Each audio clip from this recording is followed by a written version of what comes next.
সুন্দর একটা জায়গা বন্ধুরা, অনেক সুন্দর একটা জায়গা। মুখ দিয়ে কথা হাসারা শুধু দেখতেছি।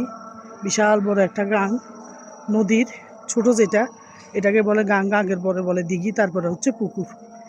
তা আমাদের বাড়ির পাশে এত সুন্দর একটা গাং, এখানে বর্ষাকালে অনেক পানি থাকে, সবাই মাছ ধরতে আসে। এত মাছ এটাতে, মাশাআল্লাহ বড় বড় মাছ ধরে, অনেক বড়। এই গাংটা অনেক বিশাল। এটা 14 গ্রাম এলাকা গিয়ে শেষ হয়েছে মনে হয়, বিশাল বড়। আবার এটার পারে অনেক জঙ্গল দেখা যাচ্ছে, কিন্তু পিছনে ভিতরে ভিতরে এত সুন্দর বাড়িগুলা, কি বলবো আর, দেখার মতো। হয়তো দূর দূরান্ত হলে আমরা টাকা খরচ করে যেতাম, এখন বাড়ির কাছে যে আমরা কখনো এটাকে নিয়ে ভাবিনি, এত সুন্দর। একটা শাখা রুট গেছে এদিকে, আর এটা হচ্ছে এই যে ব্রিজটার উপর হচ্ছে মেন রুট। এই যে মেন রুট দেখা যাচ্ছে না,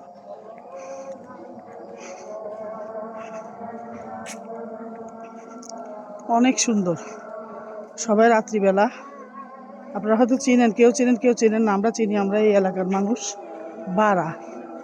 বাড়া দিয়ে মাছ ধরে না, এই যে এগুলা রাত্রে লাগাই দেয়, আবার সকালে এসে নিয়ে যায়, অনেক বড় বড় মাছ ধরে এখানে।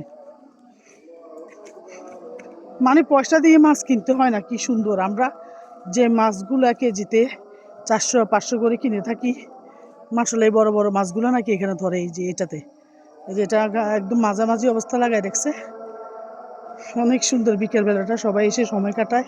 আজকে আমি এখানে বেড়াতে আসি নেই, আসছি আসলে একটু ওকে দেখার জন্য।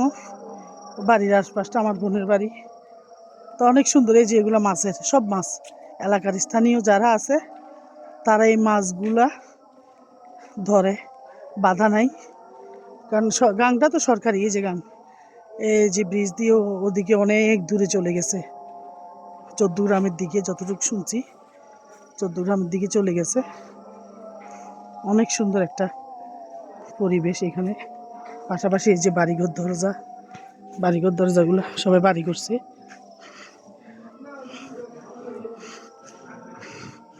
অনেক সুন্দর। ভালো লাগলে একটু বলবেন প্লিজ। শুভেচ্ছা ও ভালোবাসা, শুভকামনা রইল। আসসালামু আলাইকুম।